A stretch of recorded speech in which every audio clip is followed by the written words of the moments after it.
Welcome back to another episode of Outside the Field. Then we're going to go over the Week 3 waiver wire ads that will really help boost your team over the edge this week. But first and foremost, I really want to give a big shout out to our buddy Andy. He's I don't know why I called him Andy. We all call him Andrew. Um, Andrew, I know your name, brother. Andrew, I know your name too. Andy. As you watch us edit it. But Andrew's going to be doing some great editing work for us guys, so our videos can come out looking a little smoother and cleaner for you guys. He also created our dope-ass logo, so if you're digging the logo, please give a shout-out down in the comments. Shucks, folks, I'm speechless. Sorry, I don't know what I'm saying. Shout-out, like Pat McAfee. You know Pat McAfee? I think Chris is a little nervous, guys. No, never. But we'll hop in on waiver wires this week, the guys you need to add to your team. Quarterbacks, I got two guys I'm looking at. I think you kind of have two different approaches with these guys. There's Justin Fields, the rookie, who looks like he's finally going to start. Had 10 carries in his first game. 6 for 13, 60 yards, and a pick doesn't look great. But what you don't see on that stat line, how he threw a 30-yard bomb to Allen Robinson in his hands in the end zone for a drop. Very uncharacteristic of him. So, I mean, that easily could have been 7 for 14, 100 yards, a touchdown, a pick, 10 carries. And I think we would all been feeling really great about Justin Fields. But because of that, I think people might be a little more hesitant. But because of the rushing upside alone, I think you have to give him a chance. If you're going to give Jalen Hurts a chance, I think you got to give Mr. Justin Fields a chance. The other guy we're going to look at, sorry, you have something you want to say, Crabtree? I was just saying that's fair. That's fair. Would you pick up Justin Fields this week? I mean, I'd probably give him a little, if I had a spot open and I needed another quarterback, yeah, I'd give him a whirl. Like, I do think that Justin Fields got that stomp on your throat, like, tenacity, like, when he's on the field. So, like, and that's the type, like, for me, like, if you're looking for, like, if I'm an NFL GM, like, that's the type of quarterback play I'm looking to grab when I'm selecting quarterbacks. Like, I don't want those, I mean, game managers work here and there, but you got to have an all-star defense to really have it work.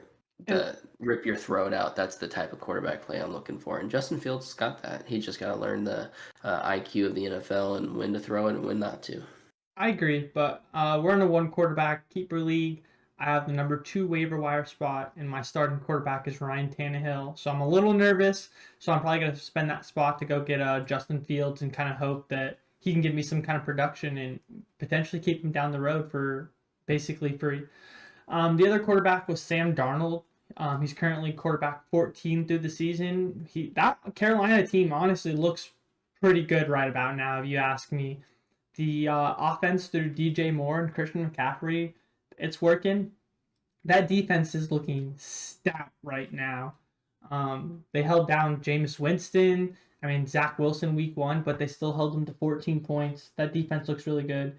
And they're going to play Houston and Dallas over these next 2 weeks. So those are 2 really good matchups that I would want to target. And so because of that, I think you should go pick up Sam Darnold and plug him in right away. Yeah, I like that. Another player I'm kind of interested in, he's rostered in 29% of the leagues. Derek Carr, he's cooking right now. Las Vegas Raiders are 2-0. They're playing great. They're at the top of their division. Damn, that's sad. I can't believe you just said that. I was like, that's a lie. And then I realized it was true. I'll get into that. Anyways, yeah, but Derek Carr is cooking. Obviously, he hasn't played the Chiefs yet, so it's okay because when he does, lights out. But yeah, he's somebody he's playing really good right now in our QB league. He's got 37 and 37. Like, those are phenomenal points. I would. That is in 20 yards per point, 6 touchdown league. So QB scoring is a little inflated in that league. Yes, but he's doing phenomenal numbers right now. That's really the one quarterback I would go after if you wanted more of a safe one. Teddy Bridgewater has played pretty decently. He's at 24. He's owned in 24% leagues. He's put up 27 and 28. I think that's respectable. I think those are both. If you're streaming quarterbacks, I think those are both safe plays for next week. Teddy Bridgewater plays the Jets, so that's a really good one. And then the Derek Carr plays Miami, which is, I feel like, could be a really back and forth game.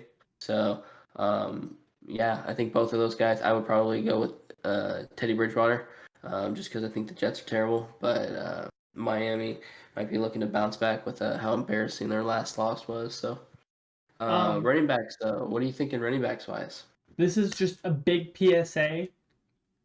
If you're going to draft Dalvin Cook, no matter what, I need you to roster Alexander Madison. Like, I don't care how short your bench is, you need Alexander Madison on your roster because Dalvin Cook just does have a struggle injury history. Sorry guys, I can't talk sometimes. It's just a flaw I have. But Dalvin Cook just is known to get hurt probably 2 to 6 weeks a year. Like, it's gonna happen. And Alexander Madison is a great handcuff to have. So if you have Dalvin Cook, you need to roster Alexander Madison 100% of the time. Like, please. But after that, my highest waiver wire add this week is going to be, unless you have Rondale Moore out there, Rondale Moore I think you should add.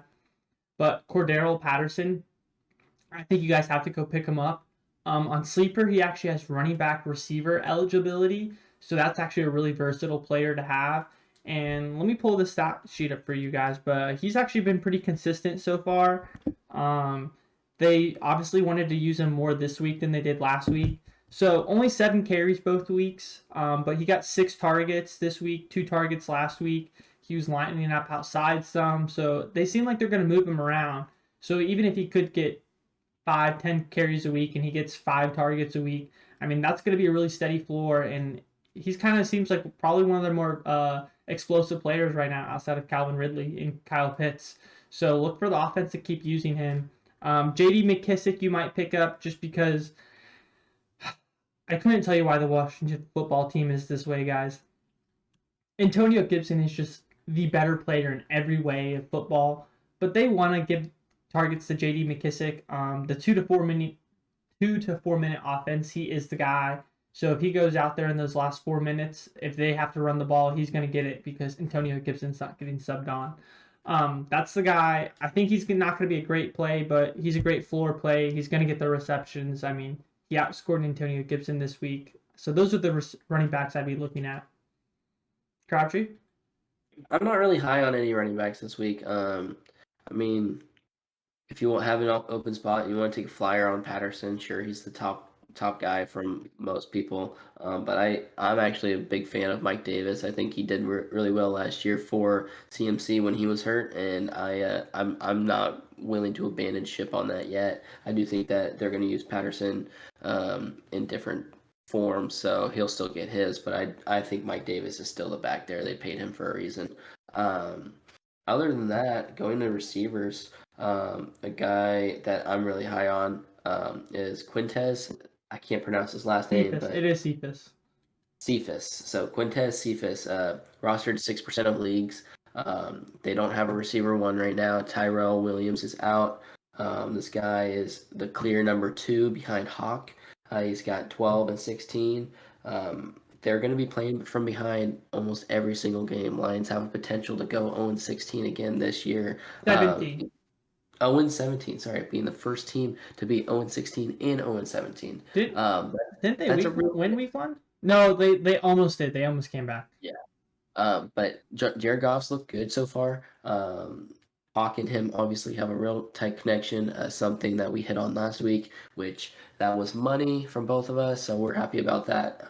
But Quintez is, it looks like the clear number 2, and he's, like I said, he's only rostered at 6%. I think this is somebody you could put in for a claim 2 or 3 and potentially get him after you go get yourself Rondale Moore or somebody else higher up on your list. But this is somebody that I think is playing exceptional. Another guy that you might want to roster is KJ Osborne. Obviously, he's put up some decent numbers. It's more of, for me, it's more of, hey, if an Adam Thielen or Justin Jefferson gets hurt type move where I start him or flex him, but it's still somebody I'm interested in picking up. So the 4 I'm going to give you, and all of our percentages, guys, are based off Fantasy Pros waiver wire numbers. So if we say they're rostered in this amount of leagues, it's all according to Fantasy Pro, and we're only bringing you players under the 50%, but I don't think we brought you anyone actually over 30% today. We really do try to find people who are actually available. So Rondale Moore, like I said, if he's out there, guys, I think you need to go snag him no matter what. Like he needs to be the top of all of your boards. But he's owned in 26% of leagues, so I don't think you'll see him in a lot of 12-man. Then going down, Tim Patrick, 17.3. That'd be my number 2 ad. Zach Pascal at 16 for the third. We do have some worry about Carson Wentz being hurt, so hopefully he makes it back. And if he comes back, that offense should be fine.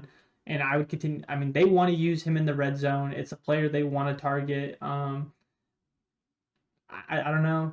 I mean, the Michael Pittman train looked a lot better this week, but Zach Pascal remains involved and is getting those red zone targets.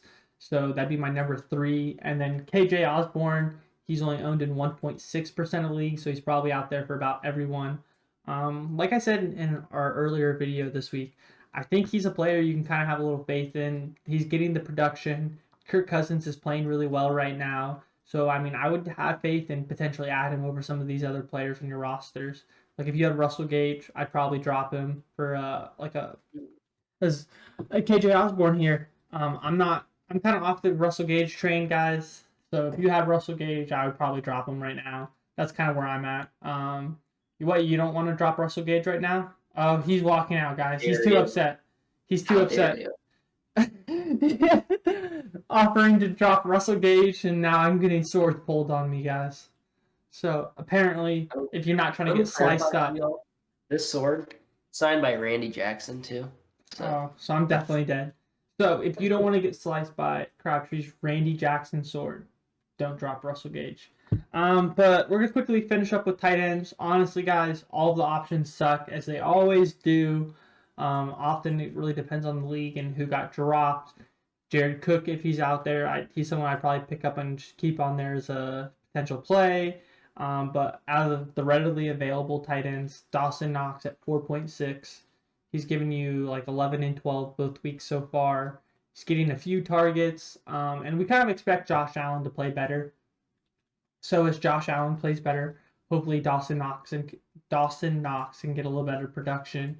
But I mean, right now he's a floor play. You're kind of punting the position, but if you don't have another option, it's where I'd look. What are you looking for tight end? Dawson Knox is a good pick. I don't really have, like you said, much of the tight ends after the top 10. It's not really somebody you're going to want. You're just really going to want to try to snag one of those top 10 tight ends. And if you don't, you're really at a disadvantage. But it's always nice finding a number 1 player at their position on the waiver wire. And right now, I'm about to give that to you guys. For those of you that are in a kicker/defense league, this might sound funny to you guys, but Daniel Carlson owned 20% of leagues, kicker for Raiders. Right now, he's the number 1 kicker in all of fantasy. If you're still in one of those leagues that has a kicker defense, he's put up 11, 17.